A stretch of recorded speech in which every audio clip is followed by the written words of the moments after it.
Vous avez été plus d'une centaine venus communier avec lui sur cette scène devenue mythique. C'est le grand mal.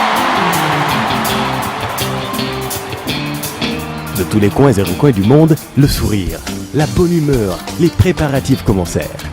Les tailleurs se mirent à coudre les plus beaux bobos. Lors des bijoutiers reprirent à couler pour le bonheur des belles dames africaines. Vos cris de bonheur et d'exaltation feront monter les décibels. Les solos de guitares électriques se feront plus lancinants. Les danseurs tourbillonnant au rythme infernal des tambours africains. Tandis que la voix atteindra des octaves jamais égalées.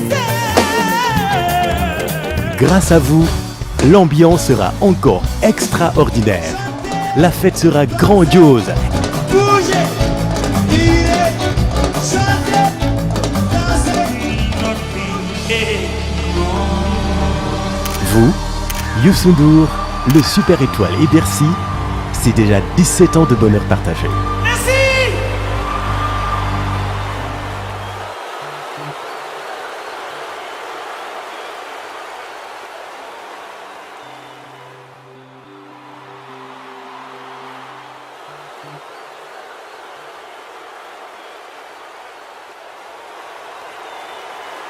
Ça, c'est Youssou N'Dour.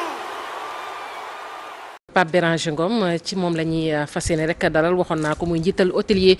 bu Sénégal ni ma ko waxoon léegi ak menace terroriste bi ci Sénégal te ku ne nag wàllu tourisme wax wàllu hôtel ak yooyu yéen menace beeg yooyu hôtellerie yi nu ngeen ko dundee. waaw maa ngi nuyu seen téléspectateur u TFM yi bon niñ ko dundee comme ñëpp lañ ko dundee parce que dama dégg jamono yële ñu interviewé ma di ma wax naan américains yi alerté nañu pour wax ne ay Sénégal cible la ci menace terroriste bi ma ne leen loolu nekkatul débat parce que Sénégal xaarul américains yi xaarul alerte américains yi pour jël dispositif bi mu war a jël ci wàllu kaaraange je pense que tey dëkk yëpp amul dëkk bu nekk à l'abri aujourd'hui de ces menaces terroristes là adduna bi yëpp ñoo ko nekk. mais dispositif bi ñu seetlu léegi dogguma la bi nga wax ni dispositif bi ñu seetlu léegi amutoon avant comme léegi yenn contrôle léegi yooyu vraiment amul woon avant. non tey oui bien sûr mënul woon am avant parce que avant phénomène boobu nekku fi woon mais tey boo xoolee dans le monde entier fépp am tey ay attaques terroristes léegi nag boo bëggee. yor benn nekk ci ay réceptif hôtelier di fi liggéey wala ngay yor benn hôtel di ci liggéey ay nit ay gan di jóge bitim réew di ñëw wala di jóge ci yeneen destination yi di ñëw il faut nga def ay matukaay il faut nga teg ay kaaraange yoo xam ne dina la mën a permettre ki fay ñëw am déjà sécurité ba pare ña fay liggéey aussi am sécurité donc loolu moo tax tey hôtel boo gis am na dispositif sécurité boo xam ne nekk na fa bu mën a permettre visiteurs yi ñëw dugg fa ci nga xamante ne au moins du ñu am benn crainte muy wàllu hôtelier bi di wàllu aussi visiteur bi je pense que ça c'est très très important ci sunu réew. ci dispositif sécurité boobu ñuy des ci tuuti est-ce que vraiment tey am ngeen jumtukaay yi nga xamante ne nii jumtukaay yu war la mais tamit est-ce que am ngeen nit ñoo xamante ne ay nit ñu xarañ lañu yoo xamante ne rek mën nañu def seen liggéey. na mu war ci wàllu kaaraange gi. non man li may wax dama ne. c'est pas souhaitable. ñuy jël ay alkaati wala ay hommes de tenue di leen def ci réceptif hôtelier yi ñu sol ay tenue yor ay fetel je pense que loolu dafay tiitaloo nit ñi. ça fait plus peur que de sécurité man li ma wax mooy ñu jël ay nit ñoo xam ne dañ leen a former comme il faut d'une bonne moralité pour ñu mën a assurer sécurité ñi ñëw fii ci sunu dëkk ba pare dama ne leen la fouille bu bëri n'est plus un indicateur de sécurité et trop de fouille ça nuit nit mënoo jël détecteur privé bu ñëwee nga di ko ci teg di ko fouille ak yooyu gëmuma ne loolu sécurité bu doy la pour en tout cas visiteurs yi ñëw man j'aurais souhaité que ñu am benn politique de sécurité boo xam ne dina permettre réceptif hôtelier yëpp état accompagner leen ñu def ci ay portique ba pare am ay numéro vert yoo xam ne sécurité interne ba fa nekk bu demee ba gisatul lu mu xam mu mën a alerter police bi nekk à côté loolu defe naa ne mooy matuwaay bi nga xamante ne tey Sénégal fa la toll tey Sénégal dépassé na tey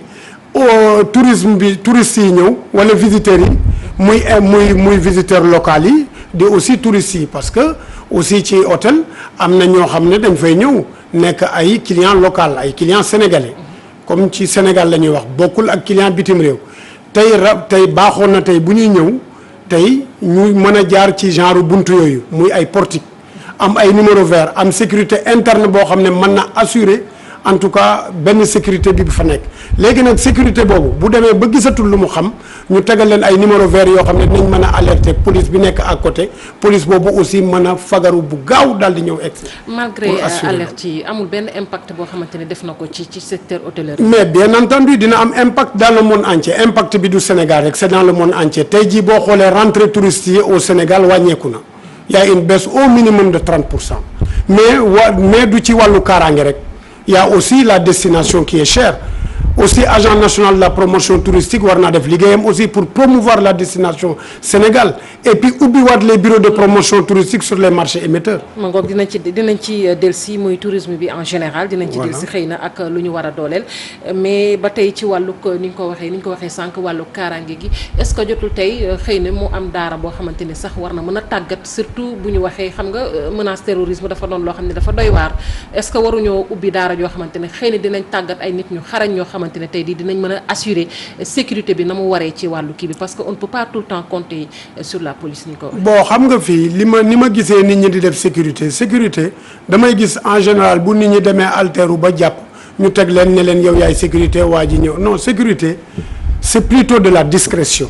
boo bëggee def une bonne sécurité da ngay discret d'abord discret ci éthique bi ngay incarner vis-à-vis de nit ki nga xamante ne da ngay assurer sécurité am éthique aussi ci yow ci sa jëmmi bopp c'est-à-dire da ngay am looy incarner doo incarner doole doo incarner dara mais xel ngay incarner.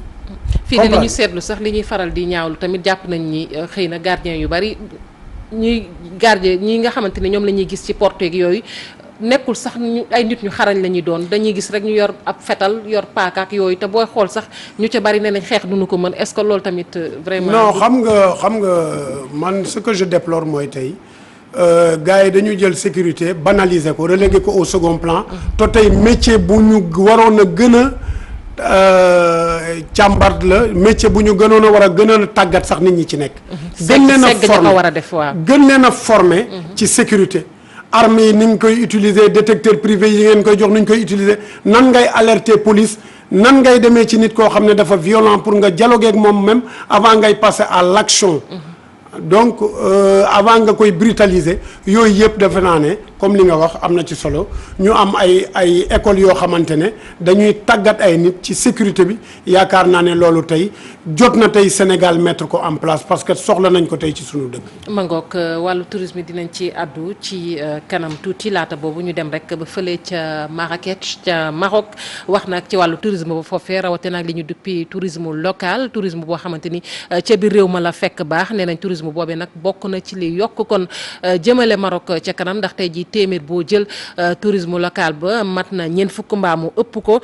sunu ndaw nag dem na foofee ca Marrakech jot na rek nemmeeku ay hôtel foofee la fa nekk tamit ci hôtel ne nañ bari na lool ca Marrakech ndax toll na ci ñaari téeméer ak fukk ak juróom Alassane Ba ci leeral. Marrakech ab dëkk bi nga xamante ni sopp nañ ko loolu buñ ko tuddee ñëpp xam nañ ko daanaka. Les atouts de Marrakech, c'est qu'il y a une diversité. Il y a une diversité dans tous les domaines, que ce soit sur le plan touristique, que ce soit sur le shopping, que ce soit l'arrière-pays qui est très intéressant et très riche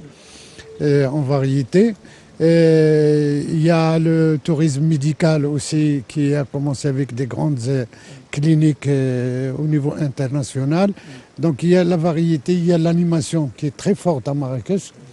L'animation est très diversifiée. Et ça amène énormément de monde, que ce soit d'Europe ou d'Afrique. mu di ab ville touristique bu ñu taamu di visiter ñu def ab doxantu bu ndaw nag ci yenn ci ay hôtel yi daanaka offre baa ngi fi varié itam lu toll ci ñaar téeméer ak fukk ak juróomi hôtel ñu ngi fii ci dëkk bi. Nous recevons beaucoup de visiteurs de tous les pays, que ce soit d'Europe ou d'Afrique. Commençons à recevoir énormément de visiteurs d'Afrique. Grâce à la Royal Air Maroc, que maintenant tous les pays d'Afrique sont reliés au Maroc et à Marrakech aussi. Donc nous recevons énormément de touristes et d'hommes d'affaires africains. En ce qui concerne Marrakech, Marrakech c'est une ville qui a 215 hôtels et qui a 70 000 lits. Et la capacité ne cesse pas d'augmenter. Office national marocain du tourisme daanaka am promotion bu baax ci lu jëm ci wàllu tourisme ñoom ñi le sax daanaka liggéey nañu ci wàllu local bi téeméer boo jël ñeent fukk yi. 40% grâce à l'ONMT, à l'organisation, à l'Office national marocain du tourisme, qui n'arrête pas bien sûr de faire des publicités et de faire des promotions pour les Marocains. Ce qui fait maintenant les Marocains commencent à voyager énormément et qui profitent des vacances avec les hôtels aussi qui font des promotions pour les citoyens marocains lors de leurs vacances. ngir mën a comprendre lu waral nag Marrakech di attiré faaw nga xaar ngoon jot nga doxantu ndànk ñu ngi fii ci ab place bi ñuy wax Jama El Fana bu ngoon jotee daanaka touriste yépp fii la ñuy tase ngir mën a ñëw assister ci animation yi ñu fiy amal wante itam mën a profiter ci saveur wante itam spécialité yu marocain yi. ñi koy jaajëfal bu baax Alassane Ba Pape Béranger Ngom ma dellusiwaat ci yow wàllu tourisme ni ma ko waxee rek ak hôtellerie mu mel ni kon tourisme daal bari na ci ay pàcc yoo xamante ne xëy na bokk na ci lu koy jëmale kanam bu ñu jëlee rek exemple ca Marrakech ak lu nga xamante ne moom la ñu duppee tourisme local mu mel ni lu am solo la également ci lu jëmale tourisme ci kanam. xam nga tourisme suñu dëkk mooy deuxième pourvoyeur de devises et d'emploi tourisme tey buy générer 300 et quelques milliards par an. Rien que les taxes aéroportuaires et les nuitées d'hôtel. Tourisme aussi en termes d'emploi mu ngi générer 14 000 emplois directs et 21 000 emplois indirects xam nga kon loolu du yëfi caaxaan mooy deuxième industrie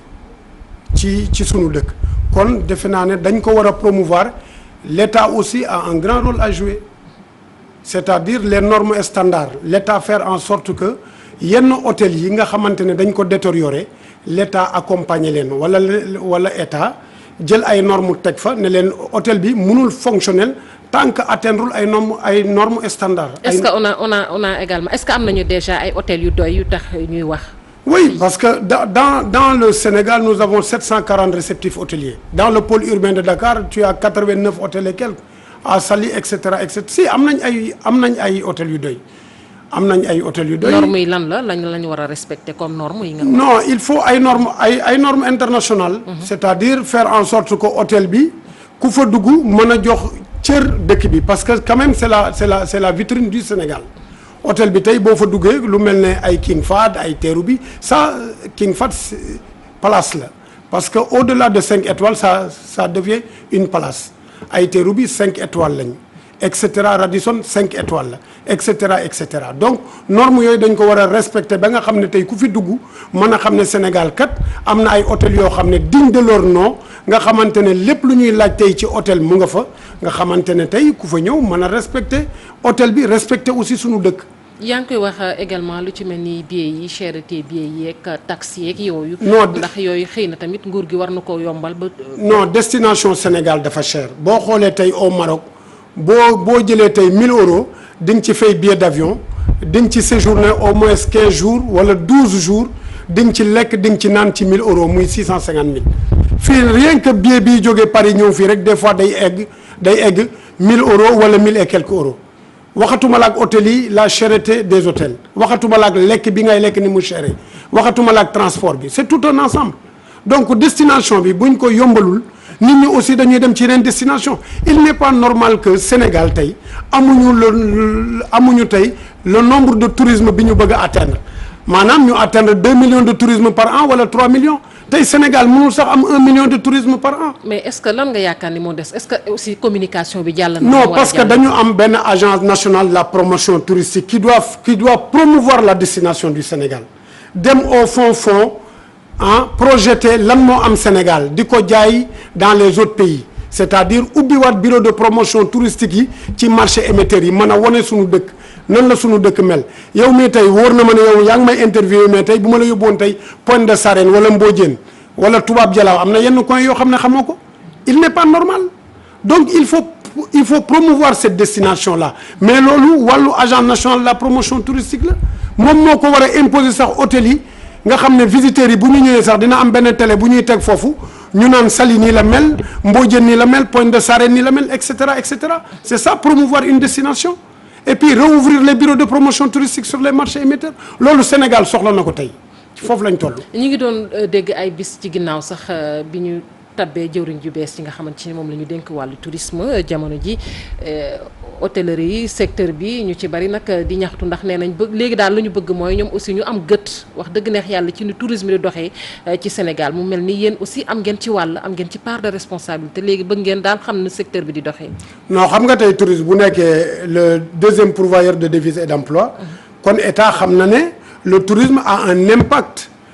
qui est important dans l'économie de notre pays kon tey c'est à l'État d'accompagner les acteurs du tourisme pour que ñu mën a def en sorte que tourisme développé Sénégal tourisme dafa nekk benn secteur bu transversal parce que dafa bari ay secteurs yu koy laal qui parle de pêche parle du tourisme boo waxee culture wax nga tourisme boo waxee élevage wax nga tourisme parce que yëpp fii lañ koy jëlee promouvoir aussi suñuy produits locaux jaay suñuy produits locaux ba nga xam ne tey ku jógee fële te xam nga tourisme li ko nit ñi di fooge du loolu tourisme tey boo jógee tey ci benn dëkk ñëw fii ci sunu dëkk ñun dañ la war a won suñuy réalité dëkk ce n'est plus la peine ñu lay won ay yeneen réalité tourisme local daal c'est le tourisme local il faut promouvoir le tourisme local ñëpp xam ko. voilà promouvoir tourisme local développer aussi l'expertise locale qui va dans le tourisme c'est tout un ensemble léegi nag ki jëwrin bu bees bi ñëw